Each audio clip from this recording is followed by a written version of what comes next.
Okay, it's 7 o'clock and welcome everyone. My name is Jane Lawnlessness and I'm a Napa County Master Gardener.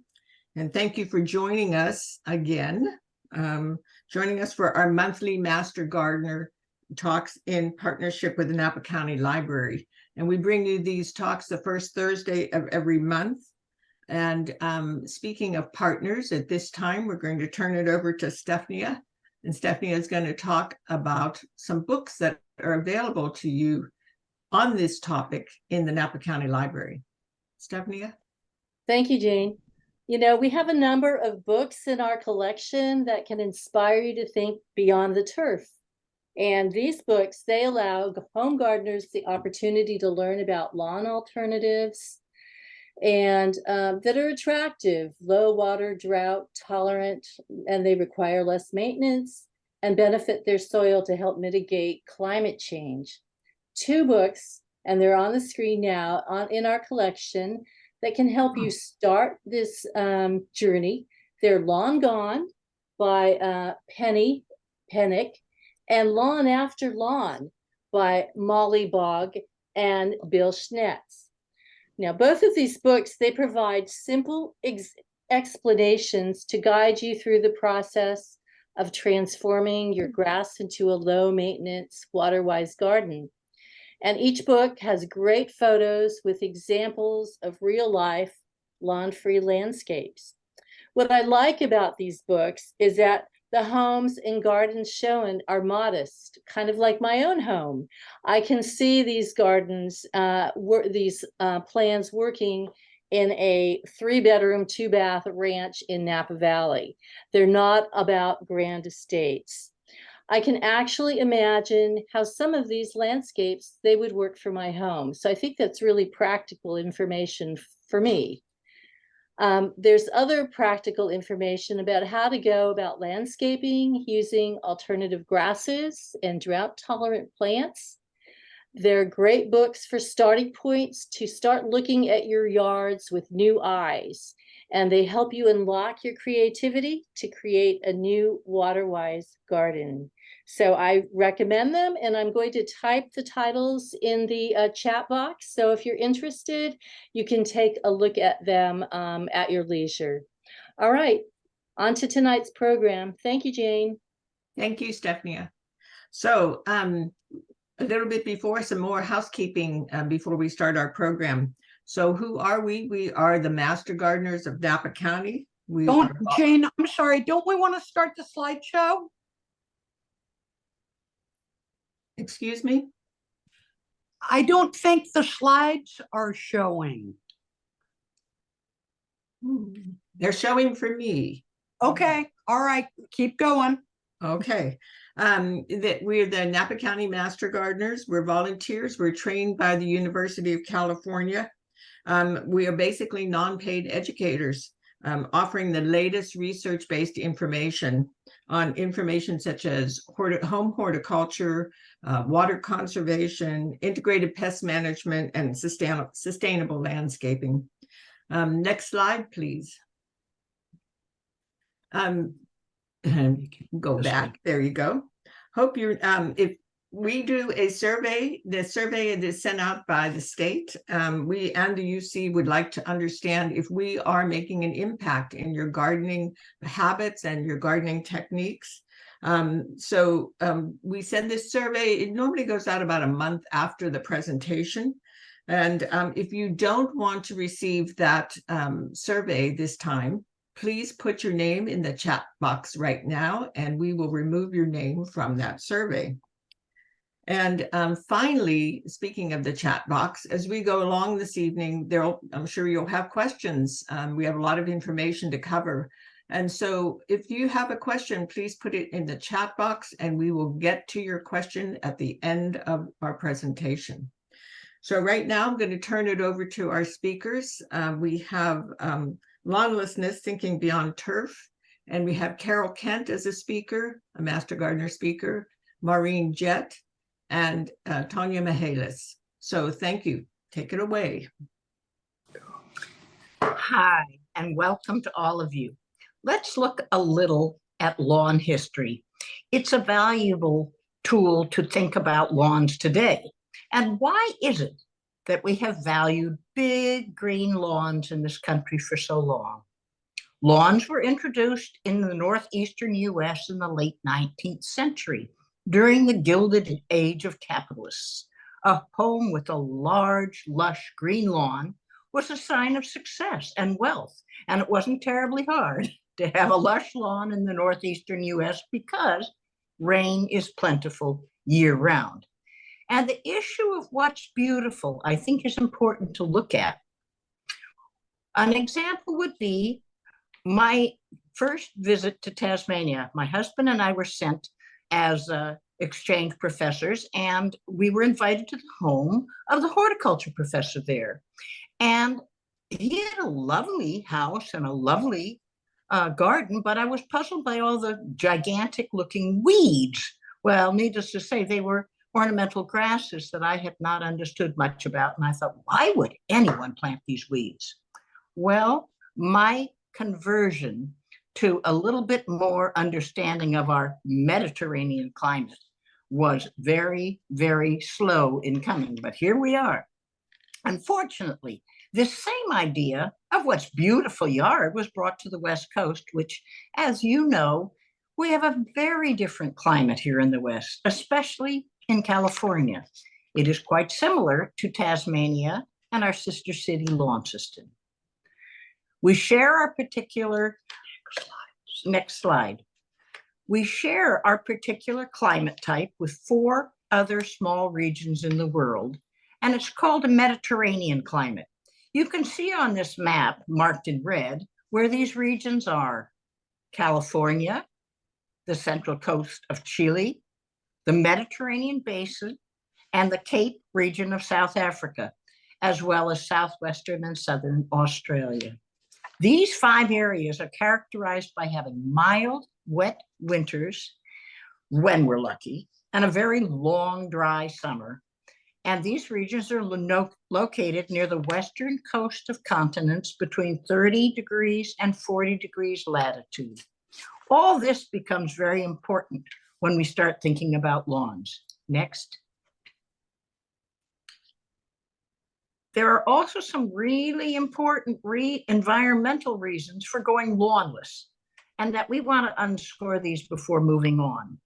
There are water concerns. The shallow roots of turf grass require lots of water to maintain their greenness. The use of herbicides, pesticides, and chemicals. Pollution from gas, leaf blowers, and mowers. And they provide little to improve the health of the soil. Next. Water concerns. Water scarcity is a great big issue, as we all know. Shallow-rooted turf grass requires as much as 50% of household water use. And the overhead watering of grass that is in standard practice does not penetrate the soil, creating, it often evaporates into the air or runs down storm drains, creating even more of a problem.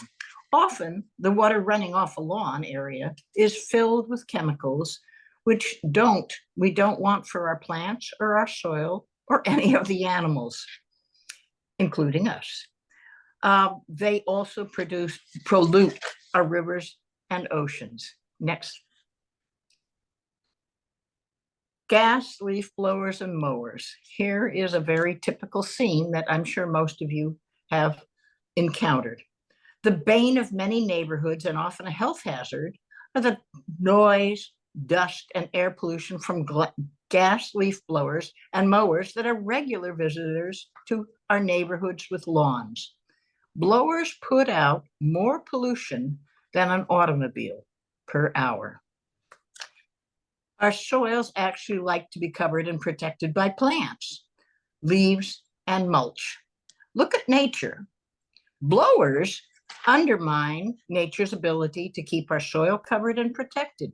When we plant a diverse selection of deep-rooted plants, we can help build up the soil by allowing leaves to remain on the surface and by adding other organic materials like compost to the soil around those plants.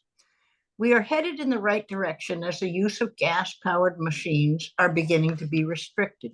In fact, one of our own master gardeners was part of 4 women in Yountville who decided that enough was enough with the gas leaf blowers and worked very hard to pass an ordinance in Yountville, which they succeeded in doing. Next slide.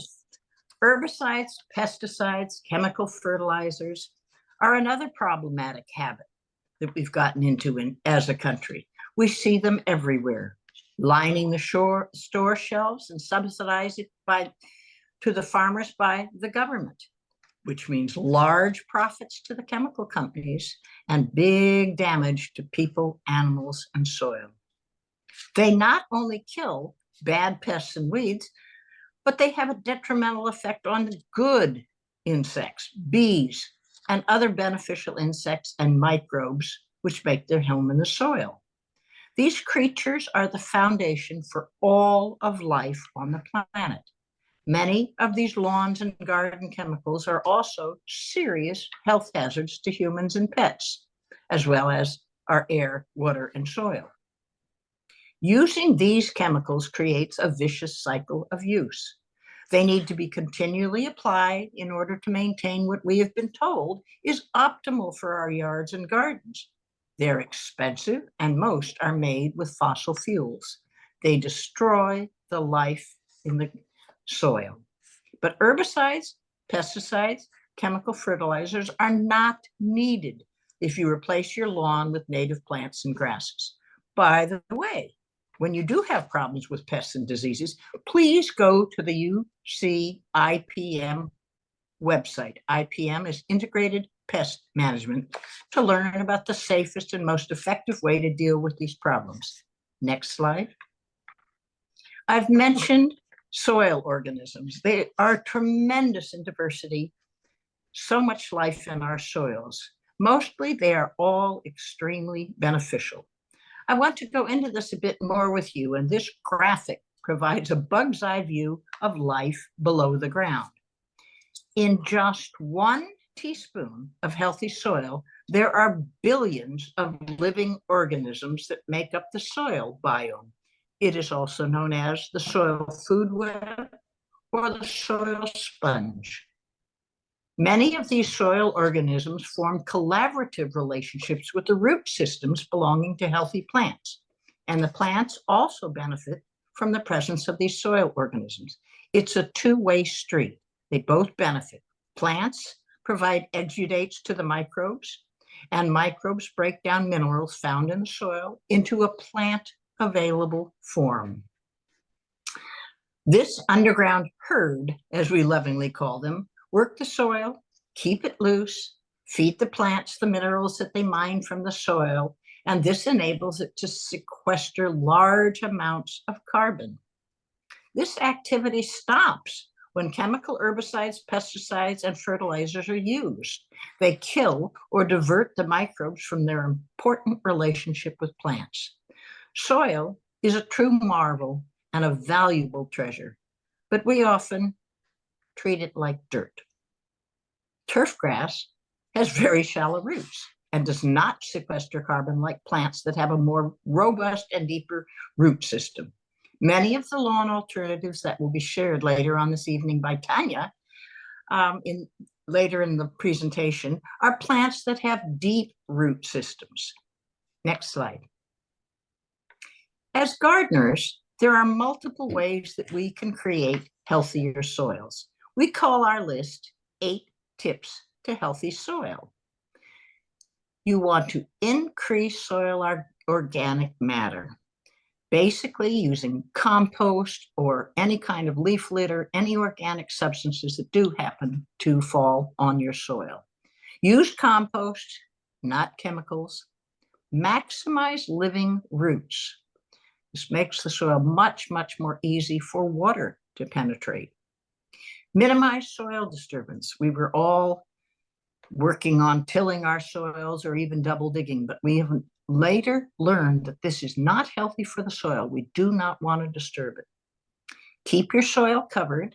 And as I've said, if we don't put the plants we want, nature will put hair on the soil, and that are usually weeds.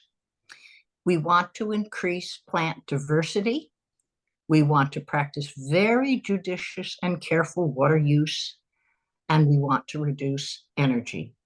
I'm going to turn the mic over to Maureen Jett, who will tell us about artificial turf and ways to remove your lawn and prepare for your new and more appropriate replacement for our California climate.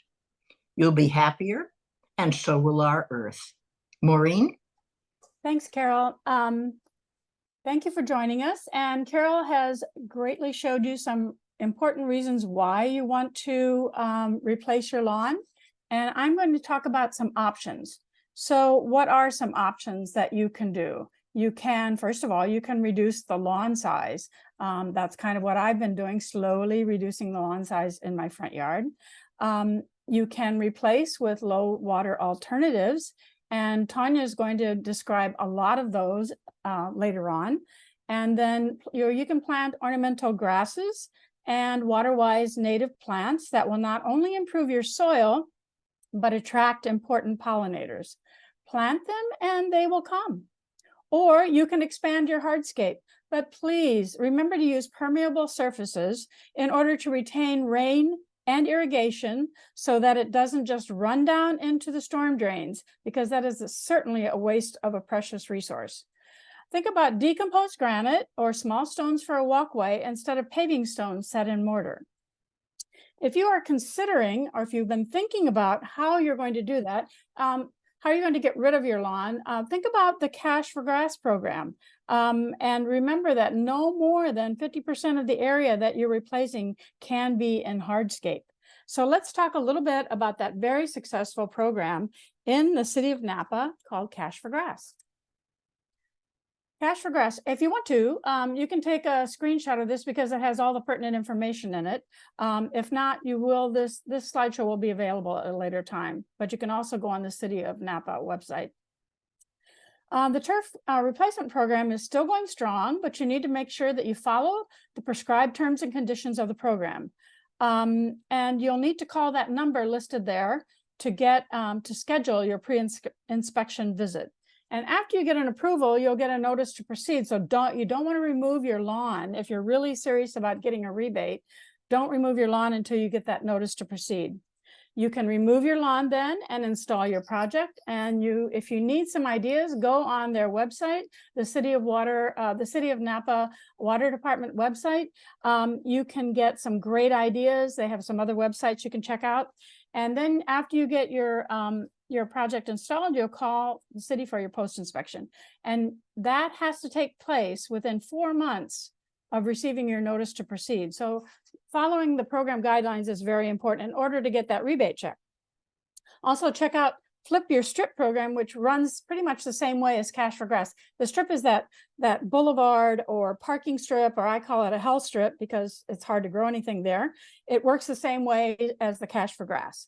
Now let's talk about the most economically and environmentally conscious way to prepare for your new low water maintenance area, and that is to sheet mulch, or lasagna mulching as some people call it.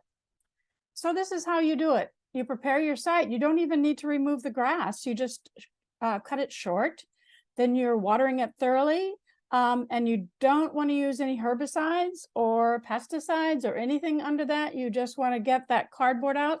Try to remove the tape and labels that are plastic because those, of course, don't decompose. Decompose. And then you have to water. Now, after you water the soil, put the cardboard down, you're going to water that cardboard and soak it well too. And then you're going to cover, if you look in the second picture, you'll see that it's been covered with that beautiful compost. You're going to cover with at least a minimum of 2 inches of compost. Then you're going to lay down your irrigation lines. And then you can also see in the third picture, you'll see that they've created some borders. You could do that also. And the rest of it is a walkway that's covered with mulch. So you're going to lay down your lines, and then you're going to mulch. And you can leave it this way for a while if you want to let the cardboard decompose, or you can go ahead and plant your plants now. For larger plants, you'll want to cut holes in the cardboard so that the roots will go down into the existing soil. And then you're going to add drip lines to the plants. And you're going to enjoy your new quote lawn. And if you look at the last picture, this was all done within a year, and it is the most fabulous. It's a fabulous garden. She did a wonderful job, and she worked with the Cash for Grass program. Now we're going to, if I can move this, yes, solarizing. Solarizing is another way to get rid of grass. It's mostly used, it's not used as often. It's mostly used if you have issues with fungal disease or plant pathogens or soil-borne pests and mini weeds. You can use this non-chemical option. You can see the directions here. I won't go through those, but the best time to do this is generally June through August when you have the hottest temperatures, although today, you know, it's 95 degrees today. It will kill everything that way, but you just follow the directions here. You take a screenshot if you like. It also breaks down some organic material in the soil, which makes it richer, because eventually you're going to be removing this. This isn't going to stay on the soil for more than probably 4 to 6 weeks. Irrigation. Notice the inline emitters in the top left in that raised garden bed is put in a grid pattern, and that's easy to use in that system. But you can also, in the lower left-hand side, this is an area that was prepared at Las Flores, where we now have some beautiful gardens. If you haven't been there, you should check it out. But those emitters were laid down before the soil, on top of the soil, and then more compost and soil was added on top before the planting. So you can do this yourself, and drip irrigation prevents water loss from evaporation. You can convert your overhead sprayers to inline emitters, and you can find these at your local hardware store, online, or big box stores. And also, how to do that is there are a lot of YouTubes that I've seen myself on how to change them, and it's not that difficult. In a large area, if you keep a larger area of lawn, consider rotary sprayers instead of the overhead sprayers, because the rotary sprayers have bigger droplets of water that don't tend to evaporate as quickly, and they'll reduce water usage by up to 40%. And I don't know, I like doing hand watering myself, because then I can look at my plants and watch them grow and see if they need any help for anything, or if I need to prune them or deadhead. So consider hand watering smaller areas. And then plant in the fall to take advantage, especially the larger plants or trees or shrubs, plant in the fall to take advantage of hopefully winter rains. And why do we want planted areas? Let's discuss the heat island effect, because it is a hot topic, literally. And what is the heat island effect? It's a man-made, it's a man-made problem. If you look at the center where it says downtown, that's where you have the most buildings, where you have the most asphalt, where you have the most concrete, where you have all of those stone buildings absorbing heat and then releasing them into the atmosphere and creating traps for greenhouse gases. And then you have more carbon dioxide in the air. And then they don't, the heat radiates from all of these surfaces like asphalt and sidewalks. And you can feel it mostly on a hot summer day or on a October day. But as you see on the left, you'll see the rural areas or the suburban areas are cooler in general. And plants are endothermic, meaning they absorb heat from the sun during photosynthesis, and then they transpire moisture, which is cooling. So they release coolness to the air rather than the heat like asphalt. The heat island effect is important when considering what kind of landscape you want to have in your home, how it impacts your home, how it impacts your neighborhood, how it impacts your city. Bottom line in all gardening is to keep the soil covered with plant material, not only to keep the temperatures down, but to sequester carbon into the soil, as Carol mentioned earlier. That's an incredibly important aspect. Now let's talk about another contributor to heat island effect that wasn't mentioned in this part with asphalt and concrete.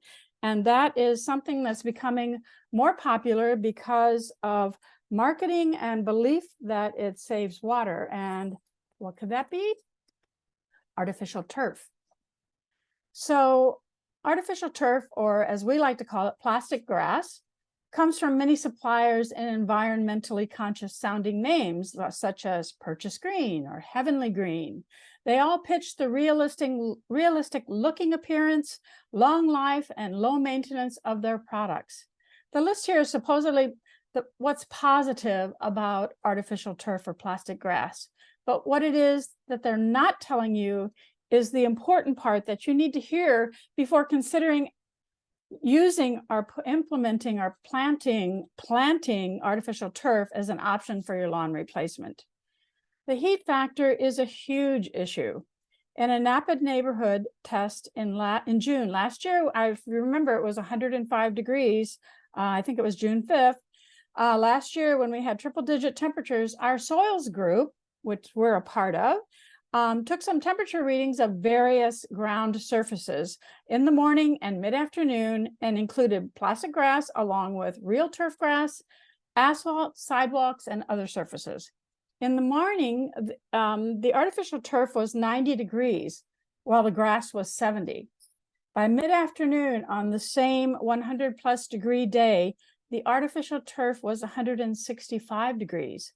Almost, or it was, I think, more than the asphalt, while the grass was 99.5 degrees. So the artificial turf had risen over 75 degrees while the grass went up 30 degrees.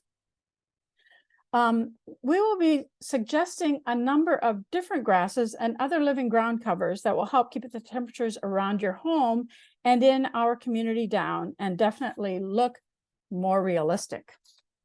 So what is artificial turf? In order to understand why we are discouraging installing of this man-made turf, you should know that soil life, plants and trees is an important aspect. And you remember the slide that Carol showed you with all of that active life.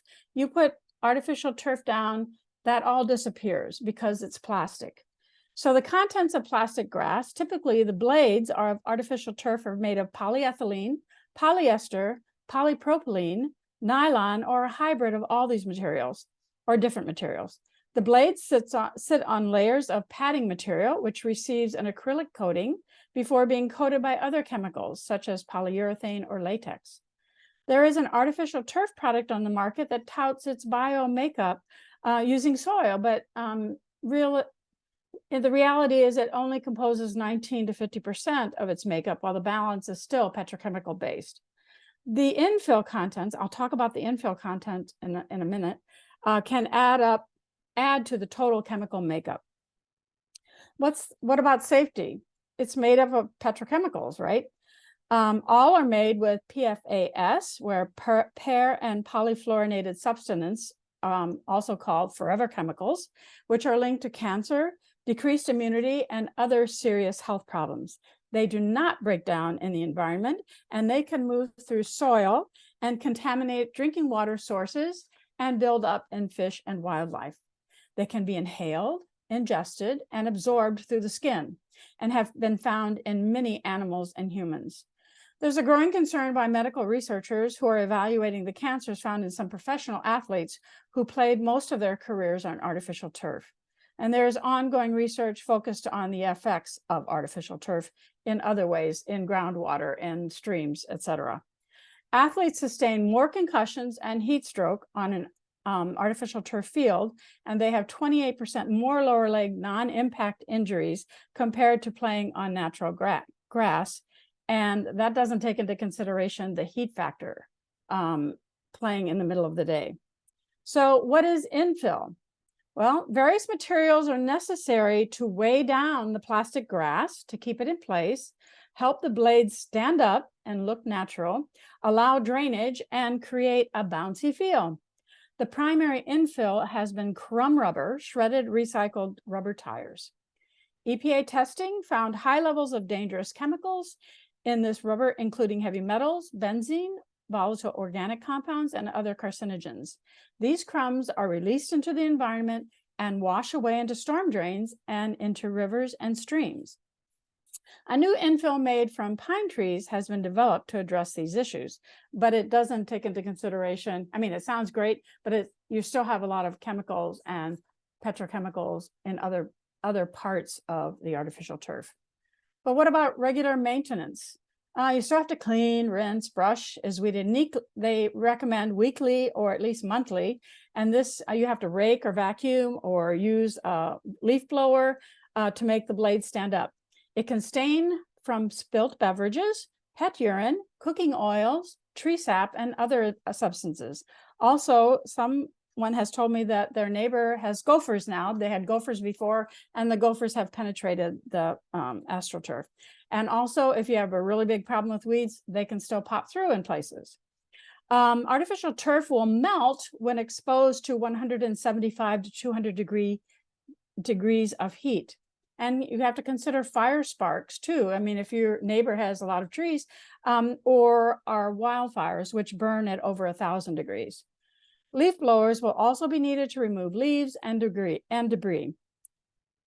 And for your information, FYI, the infill will probably likely go along with those leaves and debris.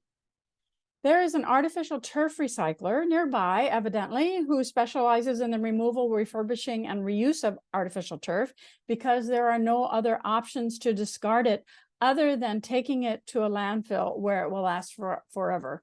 Manufacturers do not recycle or take back artificial turf if you want to return it or get rid of it. The cost runs, these are figures, I'm not sure how current these are, but anywhere from $2 to $5 per square foot. So a DIY yard at 500 square feet would cost you about $1,750, and that's a DIY. There are a lot of people who have other companies take them out. A turf cleaner to kill, you'll also need a turf killer to kill bacteria, viruses, and to deodorize it, along with other maintenance items to keep it looking fresh. Well, so that will add to the full-term costs. Artificial turf does lose its color over the years and starts looking tired, don't we all? What happens when you decide you are going to replace it? It cannot be recycled in any communities, and the companies who produce them don't take them back. I said that already, but the cost from an environmental standpoint is real. The fact that it is plastic and retains heat, it smothers the soil, and if the plastic grass is removed, it will take years, depending on how long that plastic grass was on there, will take years of rebuilding the soil health. That healthy soil will now become dirt. On a positive note, a growing number of U.S. municipalities, including Yountville earlier this year, banned artificial turf from public areas. Bravo for them. Artificial turf is still in use in NFL playing fields, will be converted to natural grass by 2026, evidently for the FIFA World Cup soccer games. And important to know, other counties or cities do this, but Napa, the city of Napa does not allow artificial turf as a replacement for your grass, but supports drought-tolerant grasses and plants along with permeable surfaces for a lawn replacement. I just spoke with a representative from the water department this past weekend, and he reemphasizes the fact that they are really pushing for permeable surfaces when replacing hardscape. So enough of artificial turf. This is the last alternative I'm going to talk about. This is another way that people are replacing their lawns. And here are some of the pros. It does have good water permeability. You don't have to mow it. I'm sure that it's visually appealing to some. And the cons are it's difficult to pick up any debris. You'll have to use a leaf blower. It radiates high heat in the summer because this one, I mean, you can use these kinds of stones in small ways, but maybe not in an entire yard. And you really wouldn't want to play on it or sit on it or walk on it, especially in the middle of summer. So now Tanya is going to talk about the best ways to create your new lawn. So Tanya, take it away. Hello. I have 9 turf-like options to share with you this evening that are more appropriate for our Mediterranean climate than what is typically used now. So all options require considerably less water than the typical cool season fescue sods, zero herbicides or pesticides, and less mowing and maintenance, with some options being absolutely no mow. Yay, get your weekends back. Important to note, so like most plants, all options require higher amounts of water to become established. Okay, so there's a lot of information on some of these slides, but I'm only going over some key points. So you can screenshot or just keep in mind that this whole presentation will be available on the Napa Master Gardener website in a few days. So you can just review the details at your own pace. So I don't want you to have to worry about taking notes on all of these. So sit back, relax, open your mind, and let your creative garden juices flow, all right? So our first option to consider is Rhizomatous tall fescue. So this is a cool season grass that is both cold and heat tolerant. It is most often planted as sod by a contracted company. Next slide, please.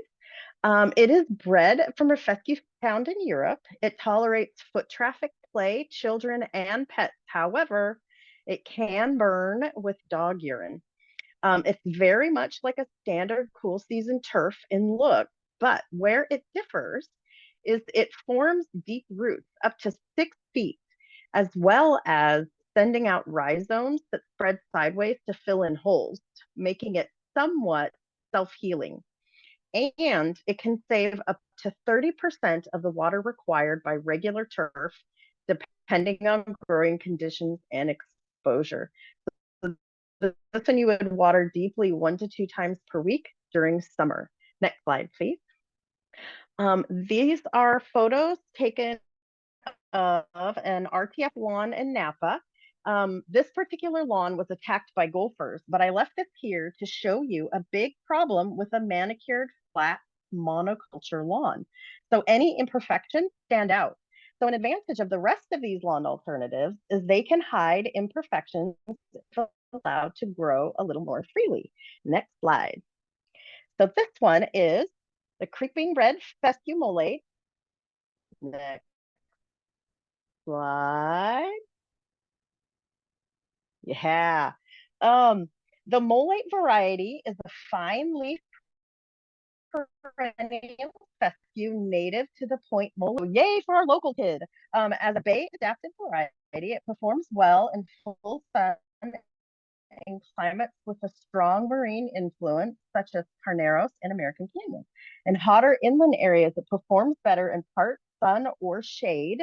It does well under oak trees. So the top photo of the last slide shows a master gardener's demonstration grow box that she grew from seed, and then an example of it clumping habitat and then habit and a plug ready for planting. And then this slide is the creeping red fescue molate, can be planted less densely and used as a naturalistic meadow. So pictured on the left here, the right slide is what it looks like if left to go summer dormant. It can be kept greener with a little more water during the summer. It can handle moderate foot traffic. Next slide. So next slide. All right, well, California meadow sedge, sand dune sedge, or Carex pantha. It's not a grass. California meadow sedge can be used as a mown or unmown lawn alternative that is walkable and tolerates light play, but not rugby. Pavers or pathways are recommended for areas of heavier foot traffic. So next slide. It's happy in full sun to part shade, is very long-lived, tolerates but needs no fertilizer or amendment. It grows 6 to 12 inches in height and spreads at a moderate rate by rhizomes, forming a dense mat that inhibits weed growth. So mowing at a height of just 3 inches, 2 to 3 times per year. So yes, just 3 times a year. So you can help and then you just water 1 to 2 times in the hottest months. So here you see it used in two local settings. On the left is at Sonoma State University in Rohnert Park as a mown lawn. And then on the right is Longmeadow Ranch in Rutherford as an unmown lawn alternative. So if left unmown, Carex pantsa provides habitat and food for butterflies, native insects, and pollinators, as well as songbirds. Plus it has a cute, windy, topsy-turvy look. The next slide, we have another sedge. It is a clustered field sedge or expressway sedge, Carex praegracilis. So it's a clustered field sedge, is another California native. Its needs are very similar to the dune sedge and is often mislabeled by the nursery trade and sold as dune sedge. So notable differences are the dark color. It grows a little more vigorously than Carex pantsa.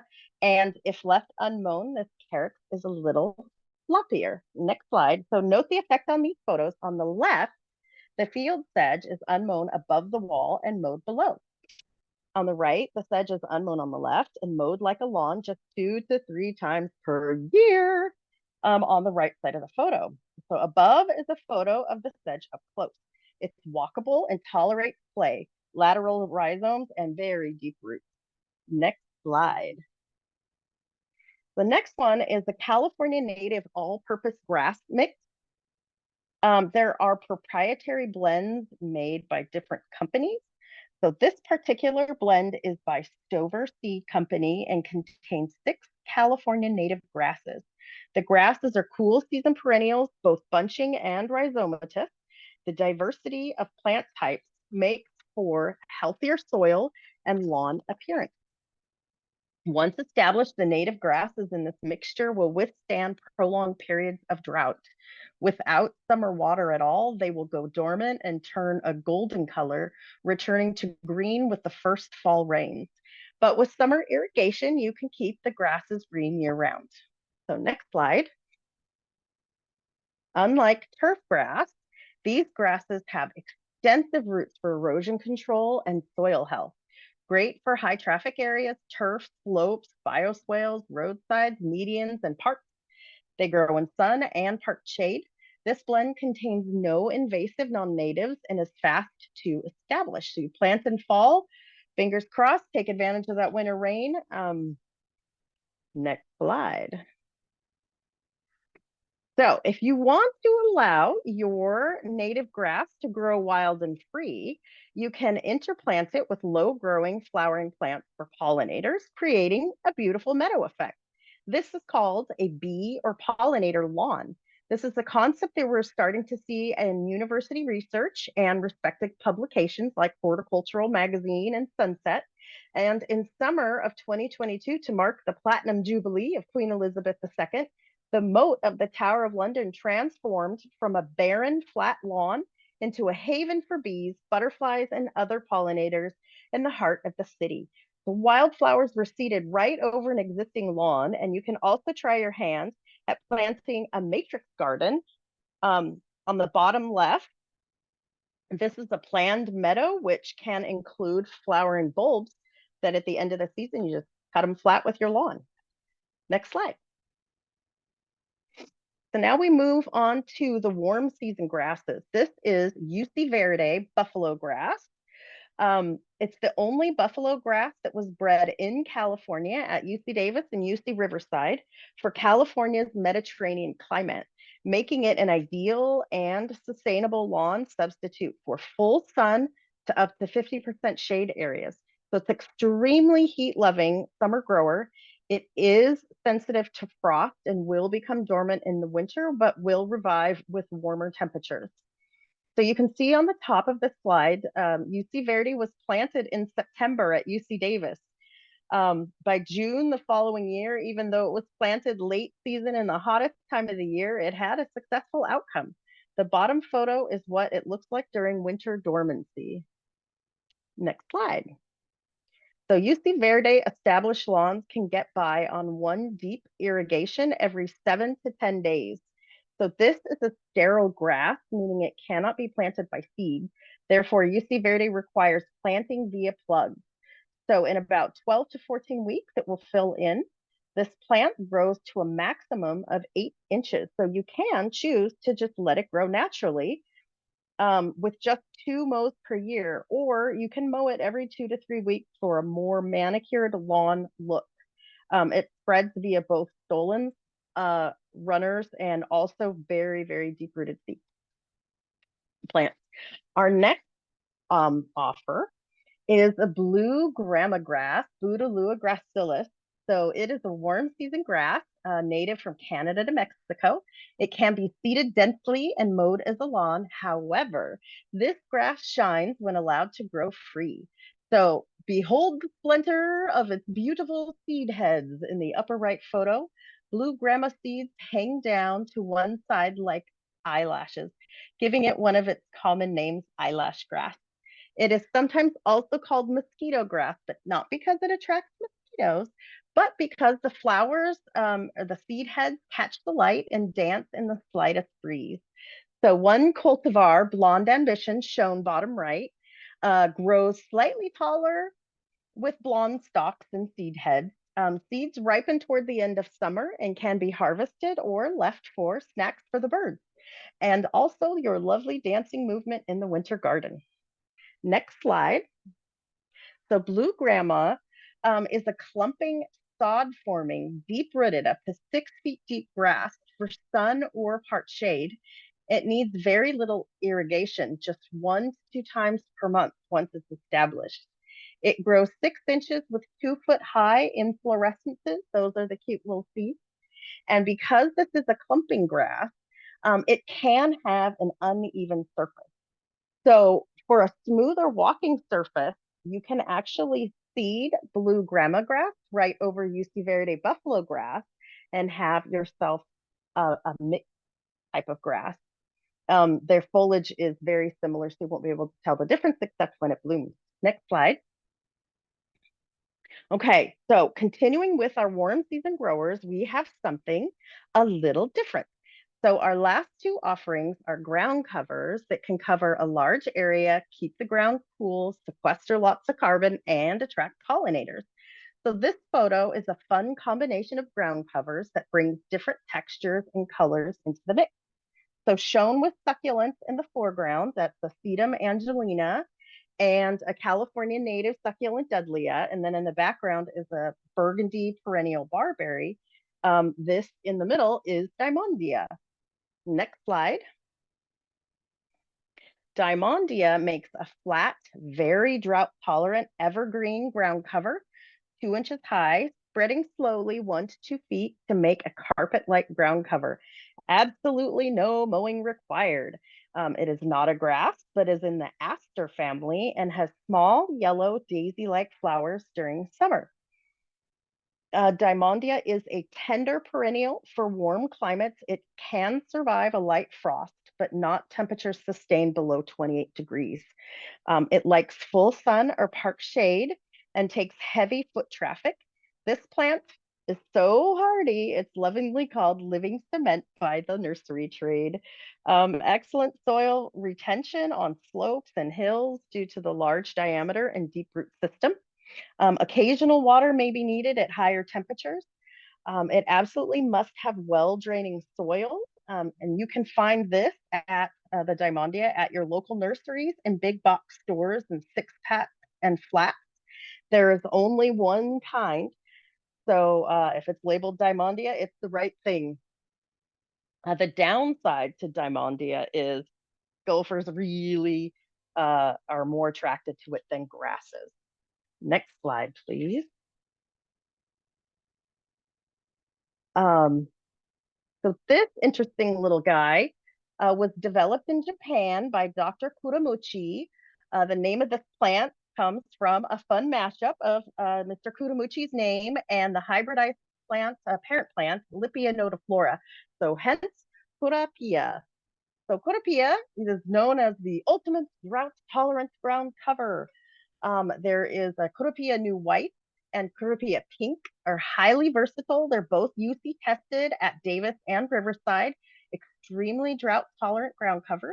Requires very little water, maintenance, fertilizer, or chemicals, and can replace traditional lawns, turf, and erosion control plants. Next slide, please.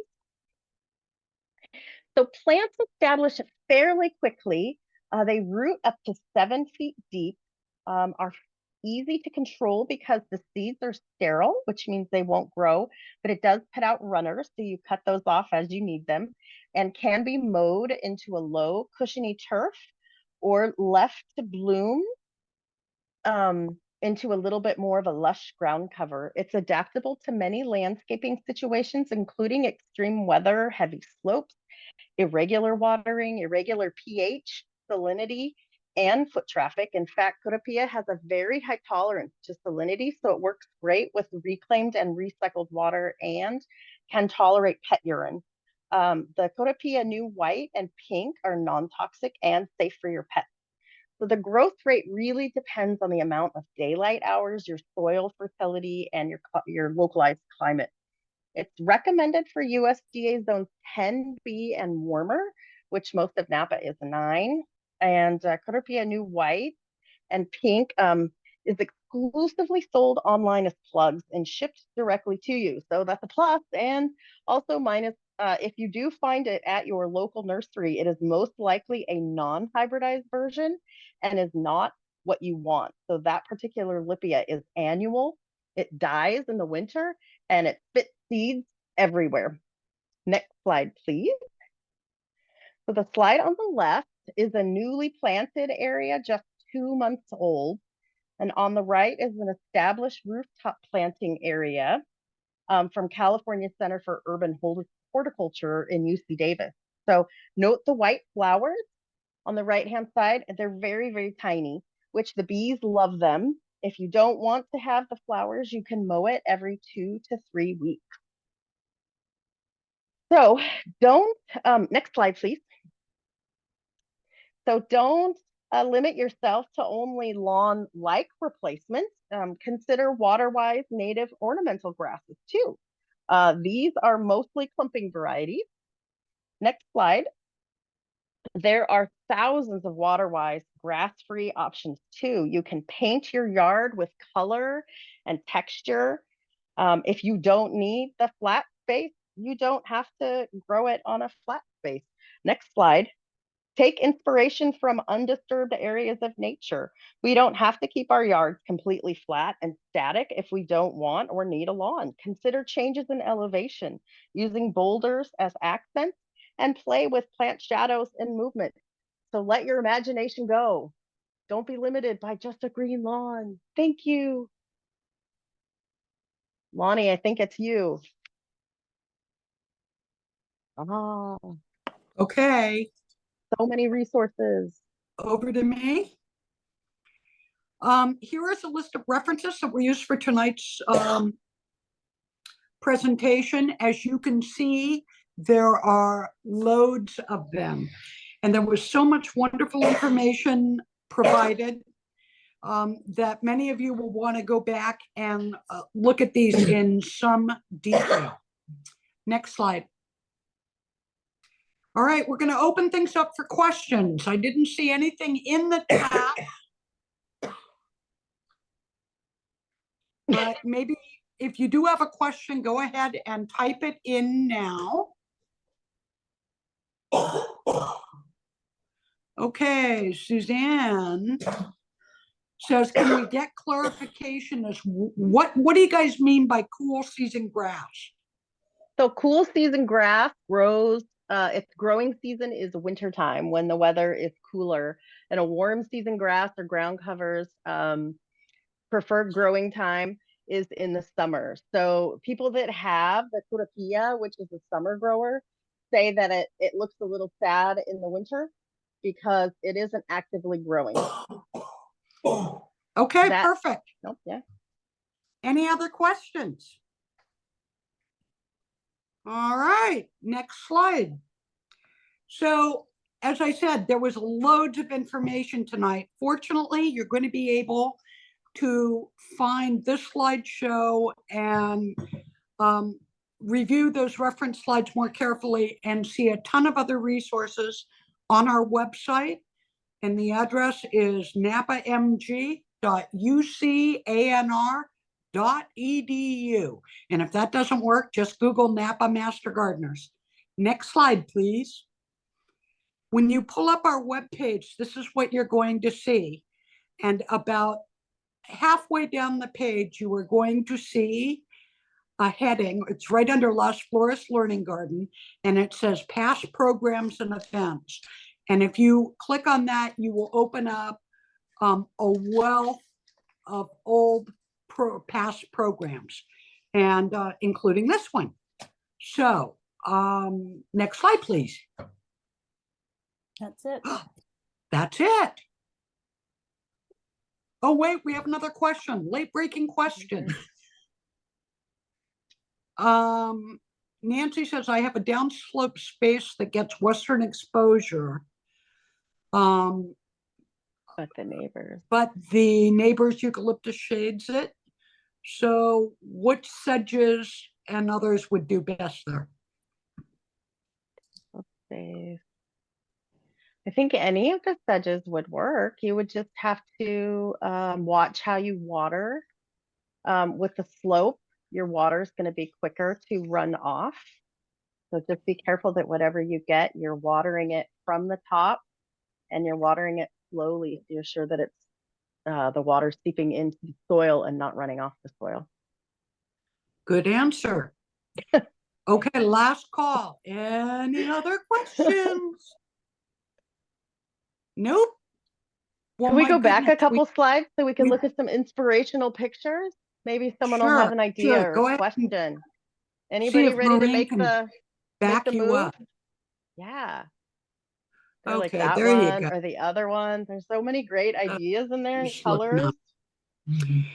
Thank you, everyone, for joining us this evening. Remember that our partner, Napa City and County Library, has a number of wonderful resources, as do the Master Gardeners on their webpage. Thank you so much for coming and joining us this evening.